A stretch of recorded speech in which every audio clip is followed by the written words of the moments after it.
सर्वांना नमस्कार. या व्हिडिओ सेशनमध्ये आपण बॅटरीचं चार्जिंग आणि तिचा मेंटेनन्स याबद्दल बोलू. कॉन्स्टंट व्होल्टेज CV पद्धतीबद्दल चर्चा करूया. नावाप्रमाणेच व्होल्टेज समान राहते आणि चार्जिंग दरम्यान करंट बदलतो.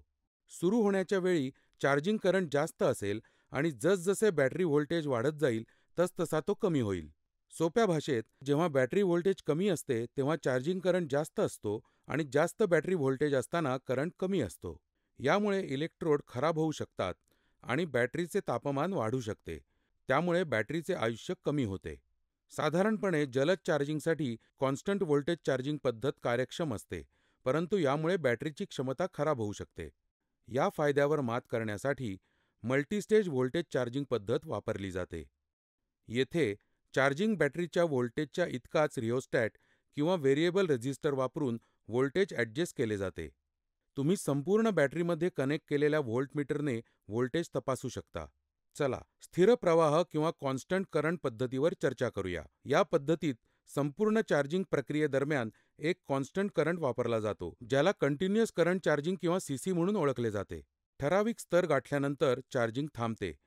सतत चार्जिंग केल्याने बॅटरी प्लेट्सचे नुकसान होऊ शकते आणि त्यांचे आयुष्य कमी होऊ शकते. कॉन्स्टंट व्होल्टेज चार्जिंगच्या तुलनेत ही पद्धत कमी वेळात बॅटरी पूर्णपणे चार्ज करू शकते.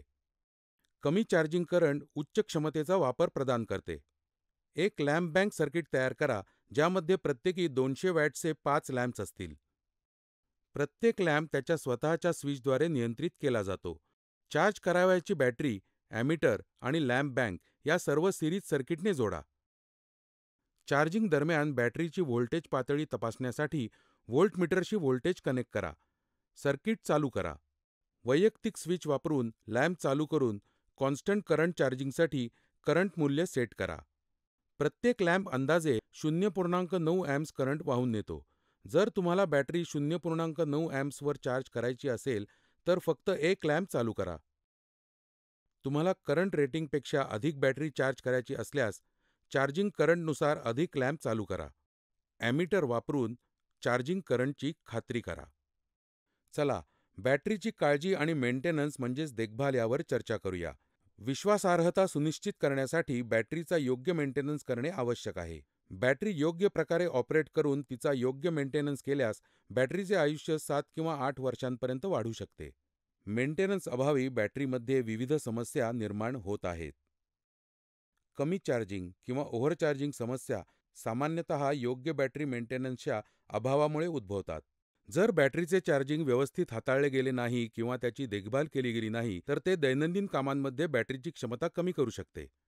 अंडर चार्जिंगमुळे केवळ दैनंदिन कामाच्या क्रियांमध्ये बॅटरीची क्षमता कमी होत नाही, तर ॲबनॉर्मल सल्फेशन देखील होते, ज्यामुळे क्षमता आणखी कमी होते आणि सेल्स लवकर निकामी होतात. बॅटरीचे जीवनचक्र केवळ बॅटरीच्या गुणवत्तेवर अवलंबून नसते, तर वापरकर्त्यांनी केलेल्या बॅटरीच्या मेंटेनन्सवर देखील अवलंबून असते. किंबहुना जीवनचक्र बहुतांशी बॅटरीचा योग्य प्रकारे मेंटेनन्स करण्यावरच अवलंबून असते. चला, बॅटरीचा मेंटेनन्स कसा करावा याबद्दल चर्चा करूया. बॅटरी चार्ज होत असताना इलेक्ट्रोलाइटमधील थोडेसे पाणी हायड्रोजन आणि ऑक्सिजनमध्ये ब्रेक केले जाते. म्हणून विशिष्ट वेळी बॅटरी पाण्याने भरणे आवश्यक असते. जर वेळेवर पाणी भरणे योग्यरित्या केले गेले नाही आणि जेव्हा बॅटरीची इलेक्ट्रोलाइट पातळी लक्षणीयरित्या खाली येऊ दिली जाते, तेव्हा बॅटरीमधील गॅसचे प्रमाण प्रमाणानुसार वाढते. परिणामी ज्वलनशील वायू मिश्रणाचे प्रमाण वाढते.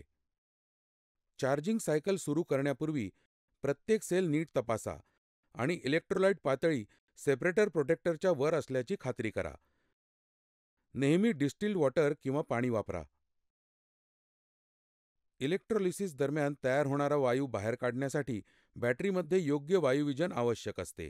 जास्त चार्जिंग आणि कमी चार्जिंगचा बॅटरीच्या एजिंगवर परिणाम होऊ शकतो. ओव्हरचार्जिंगमुळे सेल्समधील प्लेट्स खराब होतात. प्रति सेल व्होल्टेज 1.75 व्होल्टच्या खाली जाऊ देऊ नये. जेव्हा डिस्चार्ज दर 80% असेल तेव्हा बॅटरी चार्ज होण्यास सुरुवात झाली पाहिजे. नेहमी बॅटरी चार्जरचे पॉझिटिव्ह आणि निगेटिव्ह टर्मिनल्स अनुक्रमे बॅटरीच्या पॉझिटिव्ह आणि निगेटिव्हशी कनेक्ट करा. एकदा बॅटरी पूर्ण चार्ज झाल्यावर बॅटरी चार्जरला बॅटरीपासून डिस्कनेक्ट करा. बॅटरी आणि चार्जरची वेळोवेळी चाचणी करणे महत्त्वाचे आहे. गंज टाळण्यासाठी बॅटरी टर्मिनल्स स्वच्छ आणि ग्रीसने कोट केले पाहिजेत. लोड सिस्टीमसाठी योग्य क्षमता रेटिंग असणारी बॅटरी निवडा. बॅटरीचा वरचा पृष्ठभाग नेहमी कोरडा आणि स्वच्छ ठेवा. दर 3 महिन्यांनी क्लॅम्प, टर्मिनल, ट्रे आणि बॅटरी सेल स्वच्छ करा. दर 6 महिन्यांनी बॅटरीची सर्व्हिसिंग करा. फडक्यांनी किंवा इतर कोणत्याही गोष्टींनी बॅटरी झाकून ठेवू नका. बॅटरी टर्मिनलला स्पर्श केल्याने विजेचा धक्का बसू शकतो. त्यामुळे दोन्ही टर्मिनलला कधीही स्वतःहून किंवा कोणत्याही वस्तूने स्पर्श करू नका. बॅटरीजवळ ज्वलनशील पदार्थ ठेवणे टाळा. हायड्रोमीटर वापरून इलेक्ट्रोलाइटची विशिष्ट ग्रॅव्हिटी तपासत राहा. पूर्ण चार्ज झालेल्या सेलमध्ये इलेक्ट्रोलाइटची विशिष्ट ग्रॅव्हिटी 1.280 ते 1.300 असावी. विशिष्ट ग्रॅव्हिटी कमी करण्यासाठी पाणी वापरा आणि वाढवण्यासाठी ॲसिड वापरा. बॅटरी टर्मिनल्सवरील कनेक्शन्स घट्ट असल्याची खात्री करा किंवा टर्मिनल क्लिप वापरा. चुकीच्या प्रकारे हाताळणी केल्याने बॅटरी धोकादायक सिद्ध होऊ शकतात. बॅटरीवर प्रदान केलेल्या सुरक्षित आणि योग्य नियमांचे पालन करा. जेव्हा बॅटरी बाजूला ठेवली जाते तेव्हा बॅटरीचे टर्मिनल नेहमी प्लास्टिकच्या आवरणाने झाकून ठेवा. बॅटरी नेहमी लाकडी बोर्ड असलेल्या स्टँडवर ठेवा.